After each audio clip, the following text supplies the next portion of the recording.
The clinking of silverware and the hum of brunch chatter filled the upscale restaurant, but my mother's words sliced through it all like a blade. "She's only invited because I felt sorry for her," she announced loudly enough for the whole table to hear. Her voice was laced with venom, a smirk tugging at her lips as she reached for her mimosa. "Before we begin, drop a comment and tell us where you're from and from which city you're watching our videos. And after watching the whole video, don't forget to tell us what you would do in this situation. Be honest. Tell me in the comments below." We read every comment. The table went silent. My sister laughed under her breath, whispering something to her fiancé as though the humiliation of her own blood was entertainment. My father shifted uncomfortably, but not once did he defend me. I set my cup of tea down gently, my hands steady, even though my heart felt like it was being crushed in front of everyone. I didn't argue. I didn't cry. Instead, I sipped again, the porcelain rim cool against my lips, masking the burn in my chest.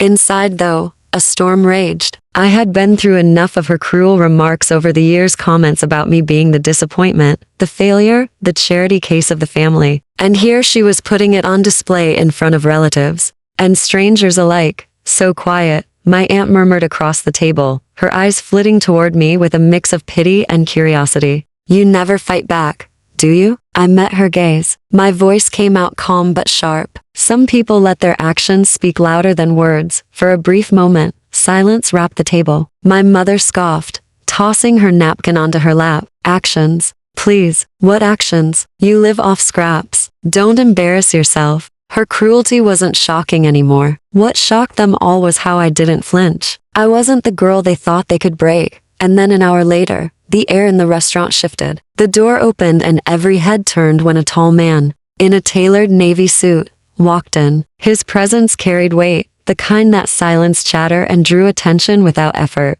His dark hair was neatly styled, his step steady, and his gaze unwavering as it scanned the room until it landed on me. My heart raced, not with fear, but with a satisfaction I had been holding on to all morning. "Emma," he said as he approached. His voice deep, steady, commanding. Mom froze. Her fork slipped from her hand and clattered against the plate, echoing across the table. Her face went pale as if she had seen a ghost because standing there was my husband, Daniel Lawson, the man she never believed existed, the man she thought I had made up when I refused to share details about my private life. But now here he was in flesh and blood, more powerful, more commanding, and more devastatingly real than anyone at that table could have imagined.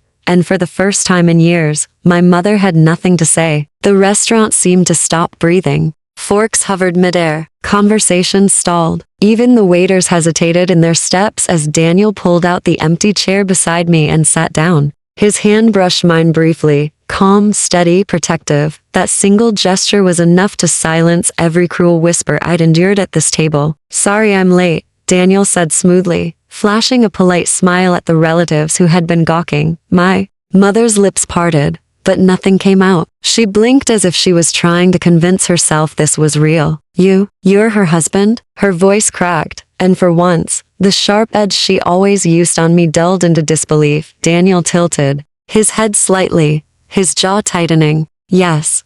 And who are you exactly?" Her mouth opened and closed, a fish gasping for air. "I'm her mother." He leaned back, eyes narrowing, and in that moment, the table understood. He wasn't just anyone. His confidence, his control, his very existence radiated power. People like him didn't wait to be introduced. They commanded the room without asking permission. My sister Amber was the first to break the tension with a scoff. "This can't be real, Emma. Married to you." She laughed as though the idea itself was a cruel joke. "I mean, come on, look at her. She can barely afford her rent." The words stung, but I didn't let them see. Daniel's hand tightened. "Funny," Daniel said, his voice deceptively calm. "From where I stand, she's the strongest, most capable woman I've ever known. Maybe that's why she doesn't waste her time trying to tear other people down." Amber's smile faltered. Her fiancé shifted uncomfortably beside her. I could feel eyes burning into me from every angle. Relatives who once ignored me, cousins who whispered about my failures, all staring now, wondering how they had missed the truth. Mom finally snapped out of her gaze. "Wait," she said sharply, her voice trembling between outrage and desperation. "If you're really her husband, then who are you?" Daniel pulled his wallet from his suit jacket, placing a sleek embossed business card on the table. The golden lettering gleamed under the light. Silence deepened as my aunt leaned forward, squinting at the name. Her eyes widened instantly. Daniel Lawson, CEO of Lawson Global Holdings. The shock that followed was a wave crashing through the table. My uncle coughed into his napkin. My cousin's jaw dropped. My sister's fiancé muttered a curse under his breath. But my mother, she went pale, completely pale. Her fork lay forgotten on her plate, her manicured nails twitching as she reached for her glass of water. You've been mocking your own daughter, Daniel said, his tone sharp now, while she has quietly stood taller than every insult you've thrown her way. And yet, you didn't even notice. The way he said it wasn't angry. It was worse. It was controlled, cold. Each word carved deep into the silence like a blade. I sat there still and quiet, but my heart pounded. For years, I had dreamed of this moment. Not revenge exactly, but justice. Proof. A mirror held up to the people who had spent their lives humiliating me. Amber laughed again, but her voice cracked this time. This is ridiculous. You're lying. Emma can't. She wouldn't. Daniel turned to her, his eyes narrowing. Do you think she's beneath me? That a woman has to prove herself to you before she's worthy of love? Maybe you should ask yourself why you're so quick to sneer at someone who's done nothing but endure your cruelty with grace. Amber flushed red, her mouth snapping shut. For once, she had no clever insult. My mother finally found her voice again, but it shook. Emma, why didn't you say anything? Why didn't you tell us? I let out a slow breath. My voice,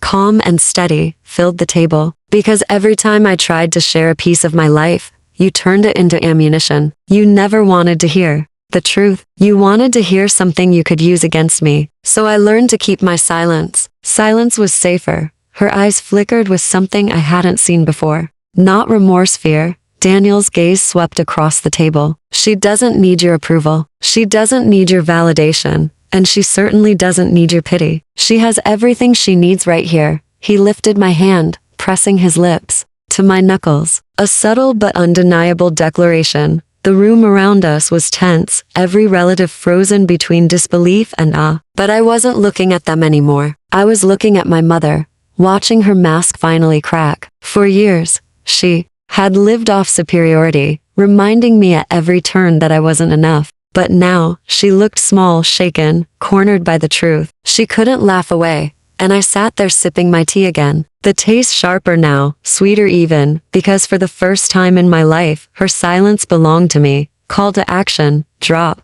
a comment below and tell us where you're from and what you would do in this situation. Don't forget to like, share, and subscribe for more real stories.